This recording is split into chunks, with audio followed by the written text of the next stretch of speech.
Hello, this is your little introduction to homework number 14, logistic models. I want to start with this warning right here. If doing a model of COVID-19 deaths is just a little bit too close to home and a little bit too personal for you right now, then you can stop doing this piece of the assignment. Instead, you can look back on assignment 13, which you should have already done a logistic model for something a little less personal, the growth of the population of San Rafael, and you can instead answer these two prompts about that model that you've already written.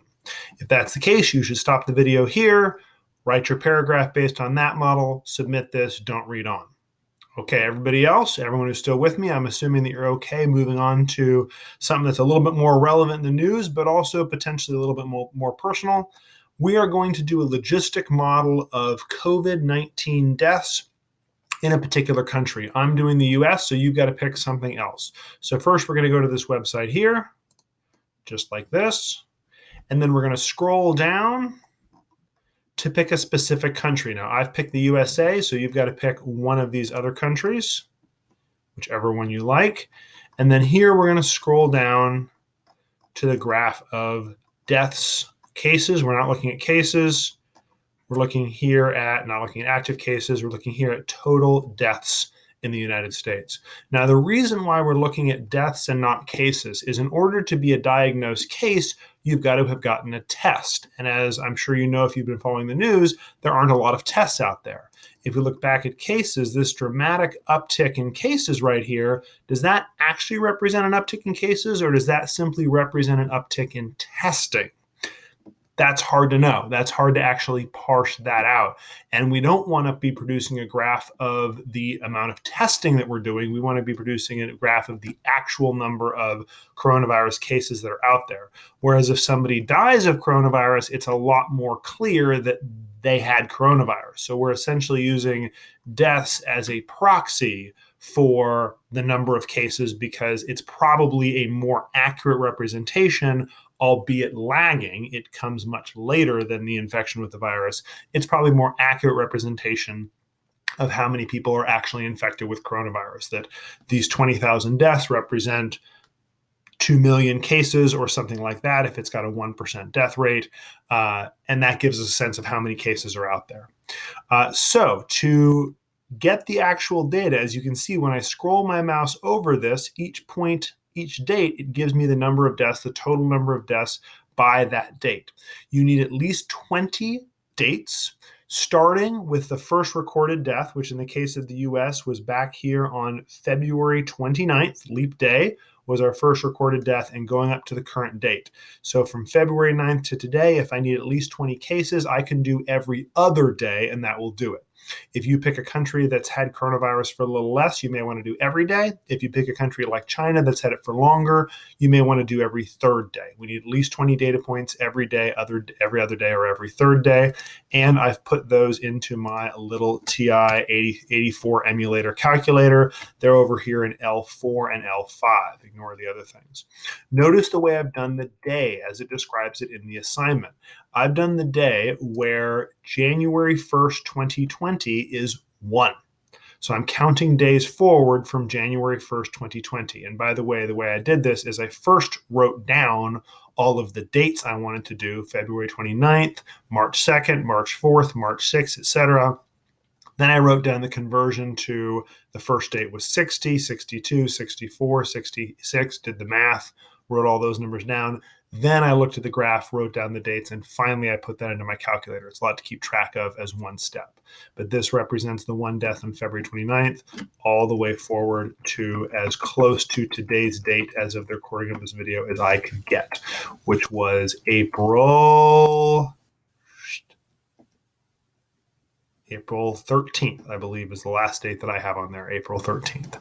So now I'm going to do a logistic model of the number of deaths for the United States. Now, the reason we're doing a logistic model and not an exponential model, exponential model is just a continuous rising rate of growth where it doubles every 3 days, doubles every 5 days, et cetera, on forever.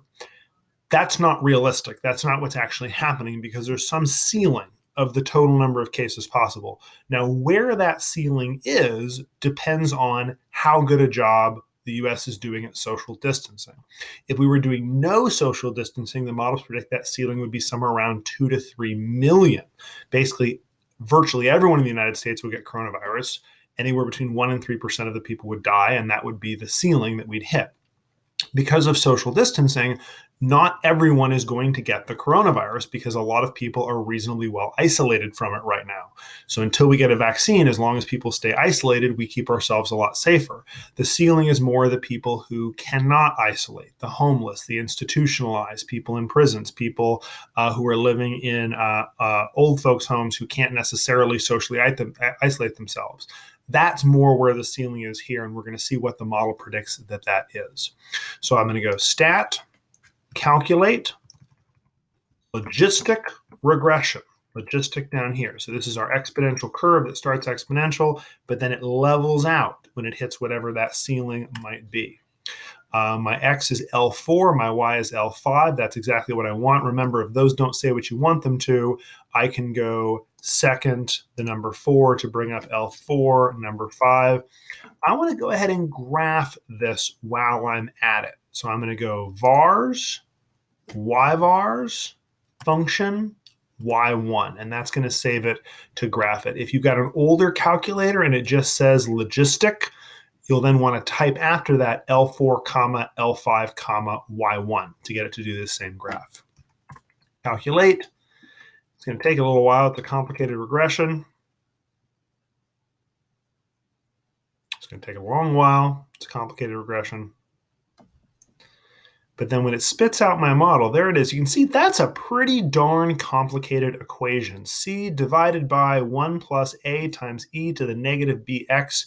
There's a, b, and c. E is the irrational number e, 2.718281828, and on it goes.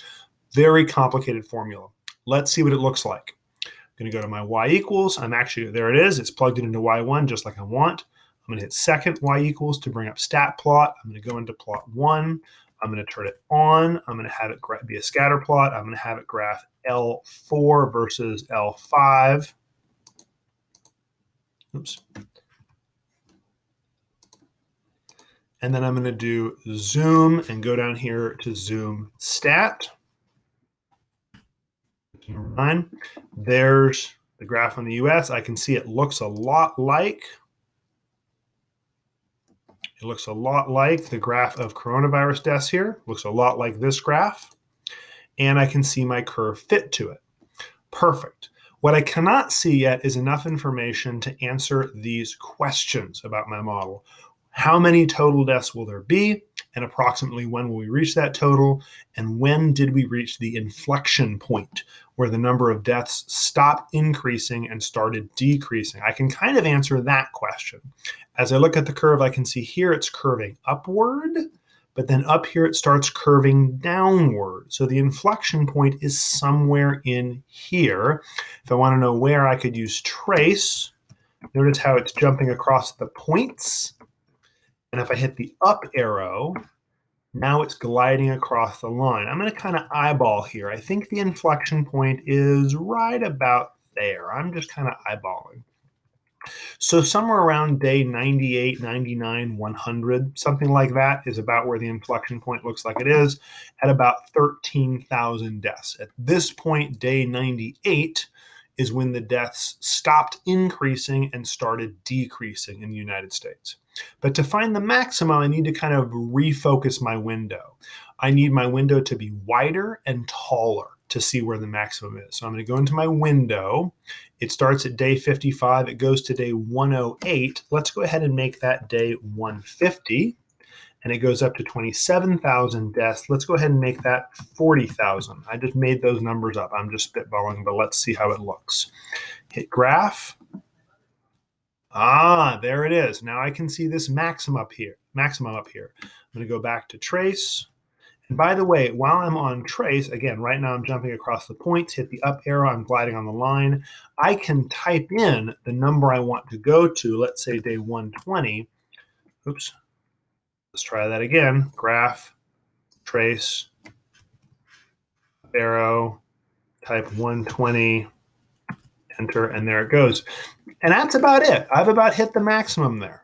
It's going to climb a little bit more after that. maybe up here be even closer, but not a ton. So somewhere around day 120, day 130, according to this model, is when we're going to hit the maximum, and that maximum is going to be right around 33,000 deaths. So that's what this model is predicting. I want to stress, this is the most basic model that one could possibly make. This is not really an accurate representation of what's happening in the US right now. The actual models that the CDC are using are significantly more advanced than this one. They take into account different states, they take into account different communities, different levels of social distancing, different laws that have been put into place. This is the high school math model, and believe me, they're a lot farther than high school math in the CDC. But this does give us a reasonable way to kind of wrap our head around what might be happening with this curve. The better we're social distancing, the more these points start to bend down, the farther this maximum drops. The more poorly we do it, the more this curve just keeps continuing up, the higher this maximum is. Hopefully that gives you enough information to do this assignment on your own with the country of your choosing. Again, not the US, but you can pick any other country that you want to, some of which, like China, for example. There's China. When you look at the curve for China, you can see they've pretty much already hit their maximum. They've got their complete logistic curve there already. So some of the countries are farther along towards the peak, others are just still at the very beginning. Best of luck on the assignment. If you have any questions.